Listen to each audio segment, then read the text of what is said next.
Tomorrow, President Akufo-Addo will deliver the State of the Nation address to Parliament. This would be the president's third address since he assumed office on January 7, 2017. But ahead of this presentation, we want to find out what the true state of the economy is. We have been speaking with economist Professor Godfrey Bokwin. He's been sharing his thoughts. We've seen some progress in the last couple of years, but I think the economy is seriously challenged to some extent. Not entirely the doing of government, but a lot of things are happening within this time, for which reason we are not seeing the desired outcome from policy interventions. A key component of that is the banking sector development that is supposed to complement overall strategy of government, and that is not happening. The bailouts, the reforms, the restructure, the consolidation is such that money itself is not going around to enable oil the growth drivers of the economy. That's a problem. We have spent billions of cedis in restructuring the sector. We are also talking about the lower end of the market, microfinances, both deposit and then deposit taking, and then savings and loans and all of that. So then you go through all of that, but we haven't quite exited fiscal consolidation fully. So you can see that there are still a lot of structural reforms that the country would have to carry out. And I agree that even though the IMF has made some progress, I think we've had some kind of limited progress also because of all these constraints, which I think that government will have to continue even post IMF. And that is the reason why we are also talking about the Fiscal Council. It's an important interjection to ensure fiscal restraint, to make sure that discretionary fiscal or spending is contained largely. But what we have seen coming from the government is far below best practice, and is the reason why. What about the government?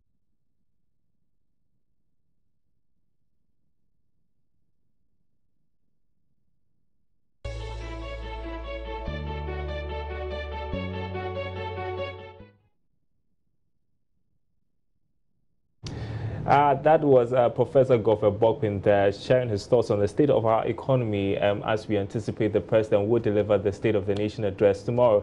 Let's have some more conversation around this. Joining me in studio is my colleague, Joy Business researcher Philip Namfori, to do an assessment of his own. Philip, from the last State of the Nation address till now, what's changed?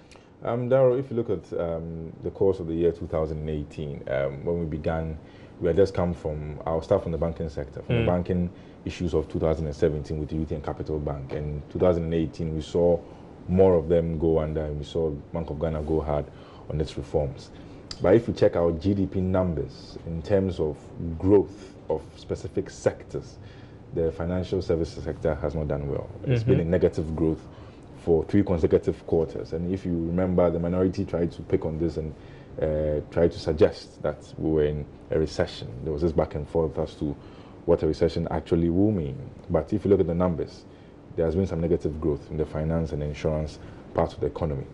So I would expect that these reforms have been carried out, all right, but we should now see the positive benefits in this year. Now we're also hearing that the savings and loans, as a microfinance subsector, is going to be explored in terms of reforms. If it's not done properly, and last week I spoke to the Executive Secretary of the Ghana Association of Savings and Loans Companies, Trinidad Kuriabuache, and he says they should do it in a very orderly manner, because he argues that with the banking sector, it wasn't done properly. That's why we saw this mess.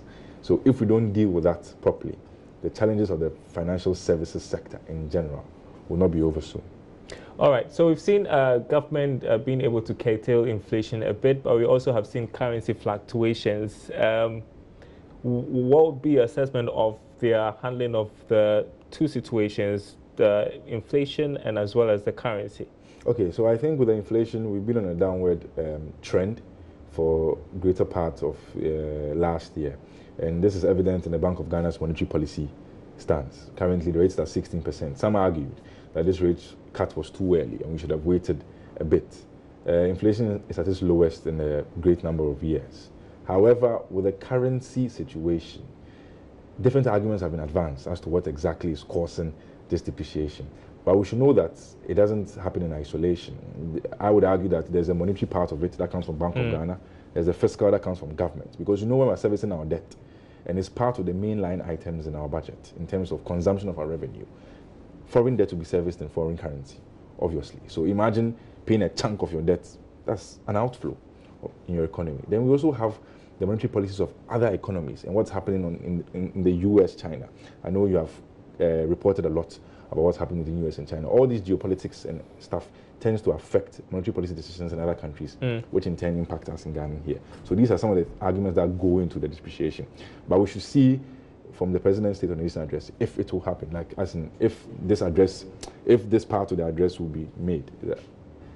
Significant reforms to the city. And on the brighter side, we've seen massive foreign investments, but I should say, or expression of interest by foreign investments in our economy. And the government has said that's a vote of confidence in the government. And we've also had issues,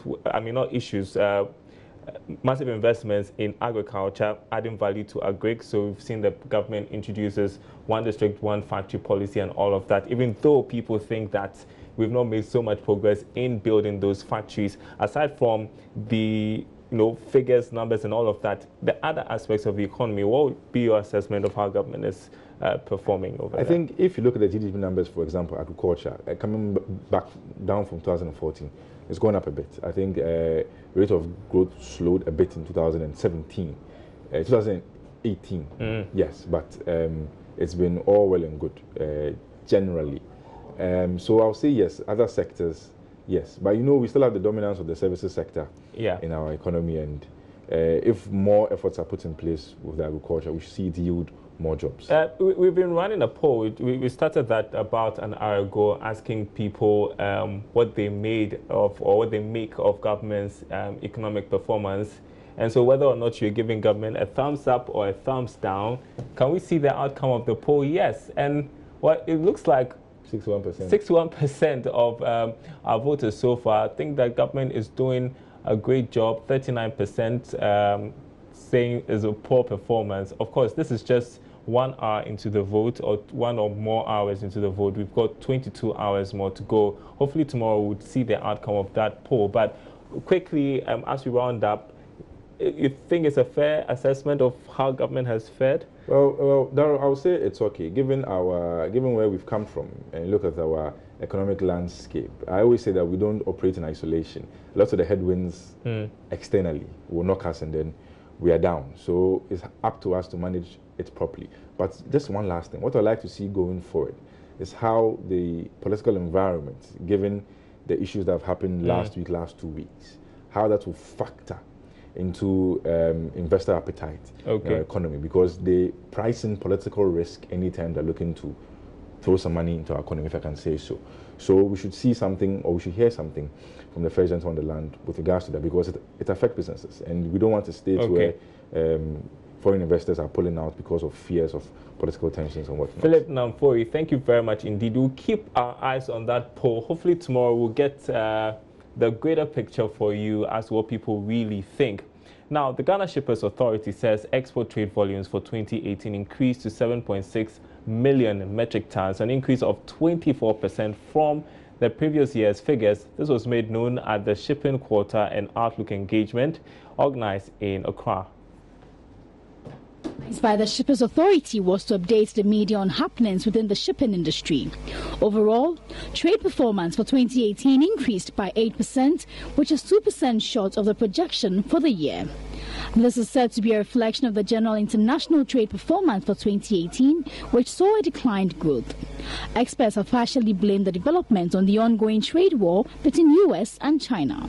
However, on the brighter side, Ghana's export trade saw an improvement of 24.6%, moving over 6 million in 2017 to over 7 million in 2018. CEO of the Shippers Authority, Benonita Bismarck, attributes this growth to government's industrialization policies.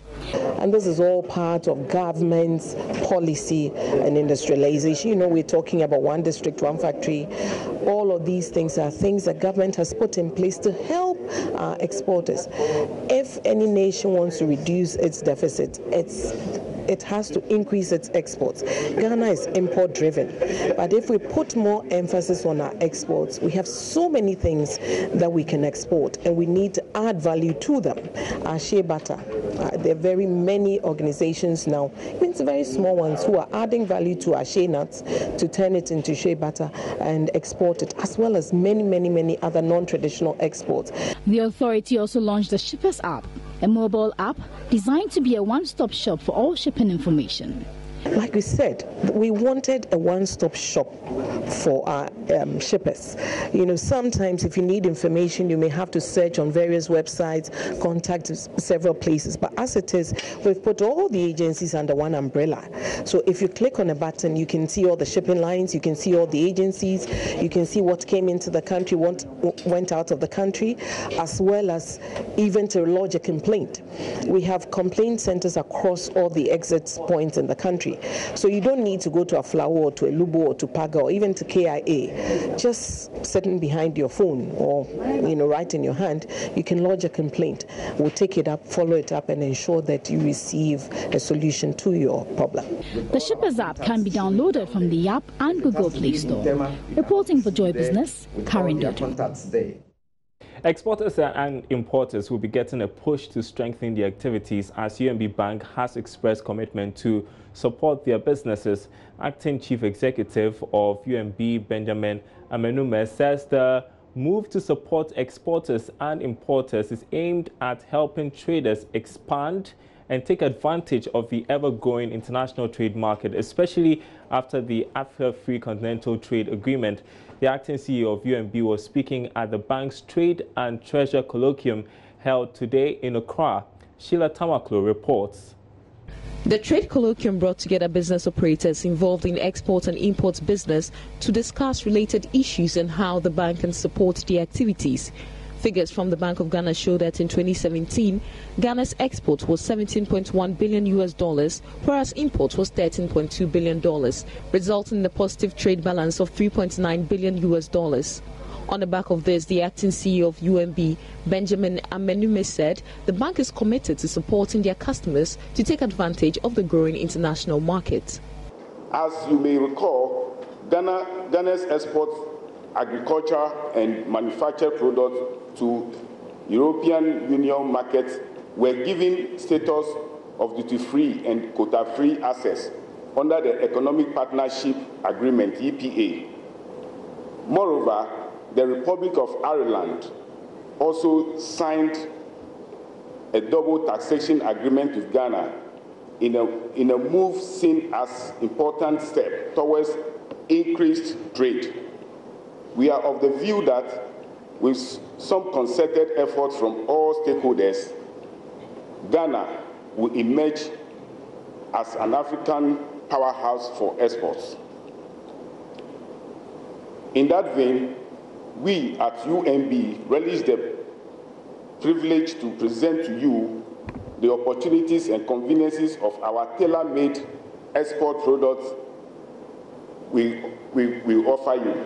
He also urged traders to take advantage of the African Free Continental Trade Agreement. The implementation of the African Continental Free Trade is expected to raise intra-African trade by 15% according to the African Development Bank. The implementation of this trade after will result in a net gain of $2.8 billion in real income for Africans. As a bank, we are of the opinion Ghanaian exporters, with the help of government and well-meaning institutions like ours, UMB, must position themselves to take advantage of this policy. For Joy Business, Sheila Tamaklo. You're watching Business Live. Time to bring you our Joy Business Van episode for this week. Now, former manager of dancehall artist Samini, Laurentia Thompson, is now packaging and selling chewing sponge under the brand name Takucha. The event manager, TV host and journalist says starting a month ago, she's getting clients from all over the world. Guess what? Not only the sponge leaves your teeth and gum clean, some clients say it removes acne. Watch this. On the Joy Business platform, the Business Van team found the Takucha brand Novel chewing sponge or sare branded in such a way that you could just pick and chew. We're here at Laurentia Thompson's home, the manufacturing hub. Well, it's another Joy Business Van, and as usual, we'll bring you intriguing things all the time. So I'm here to do some chewing off. What would you call this? Takucha. Takucha ta in Ghana means chew, and kucha is sponge, so takucha. Okay. Yeah. All right. So I'm here to do some takucha. So you are quite a popular person. Am I now? Yes. Am I? Why would you want to do this? Because you see, I believe in all things Ghanaian. I believe in indigenous stuff, and I've been wondering why I would sit here in Ghana and Africa at large and have other people from other countries who don't even know these things very well come pick it from us and then take it out and make it look like, oh, and it's like we're sitting here on a gold mine and we don't know what to do with it. So how did you discover this? I just sat down. I saw the net we use for bathing. It had been packaged by somebody in the US and it was selling. I was like, I will use this to bath all the time. And then I saw chewing stick in a box packaged really well. I'm like, okay, time to go into Takucha because we've been chewing this from God knows how long. And so I sat down, I was like, okay, what can I do to make it more presentable? Because one thing I don't like about Takucha is you buy it whole like this, and then every morning you need to go and tear it out and it's messy, and sometimes I just ignore it. But I remember that when we were little, anytime my grandmother would travel, whether with us or not, she would make us sit down, tear it out, tie it nicely, and then she would bag it and then she'll travel with it because she says when she goes, you take it one and then that's it doesn't make a mess. So I was like, okay, so why don't I do something with this, idea? So I was like, okay, how are you going to make it attractive? Get some stickers. What am I going to call it? Of course, it's called Takucha. Why change the name? And I'm like, how is it going to look presentable for people to buy? Got onto the market, got the plastics, started. I did about 10, and I sent it to my cousin, onto our family. You know, the cousins have a very small platform, which you call the caucus proper. Put it on there, and my cousin, oh, this is so nice, isn't it? Put it on their platform, and within 24 hours, I was getting calls. I was like, okay, yeah, so this is it. Let me put some more. So there's some little market survey there. Yes, because I had calls from UK, had calls from US, one from South Africa, and then one from Germany. And the German, it was a white man. He was like, oh, I've seen your Takucha, and my wife likes it because it takes her pimples off her face. I'm like, okay, so that's new. I didn't know about that. Like that. Fold it nicely. And then you take another strand, tie it like so, twist it. Are you able to tell that this particular size will fit into my mouth? I just picked one at random. Yes. I think for some people, break bigger size, but I used my own preference because, and I feel that this size should be okay for anyone who wants to use. So when you do this, you see it's quite messy, and we take the scissors, cut it off, trim everything off. Make it neat. Once you have a lot, I come on to, let me do another small one. Take the plastic, which is also clean, and we do the pack of 10. I like to arrange it really nicely into the plastic. There you go. For guys going through funeral rites, takocha is handy. I've had a few people call me to package some for them for their what's it called? Kochagbamo. Okay. Yes, and she made me, I did it into a hamper, and it was really nice. Laurentia settles to tell us her management job with dancehall icon Samini. Sammy B, my friend Sammy B, who you all know, he was a schoolmate, a classmate actually, from Form 1 to Form 5. He introduced me to Samini. He was actually playing a song, and I was like, oh, who's that? That voice is like really unique. He says, oh, that's Batman at the time. Introduced us, and I was like, so who's doing PR for you? Who's doing this for you? Oh, no one. It's just one man doing everything. I'm like, look, I think I can help you. And then he was like, okay, why not? And then we started to work, and I think the feather in our cap was we won the mobiles. That was the first international main award that he won. And then and we've been doing like events. I've been associated with Charterhouse on certain shows like the Jay-Z show. Yeah, I make wedding cakes, I make birthday cakes, any kind of cake that you want. And now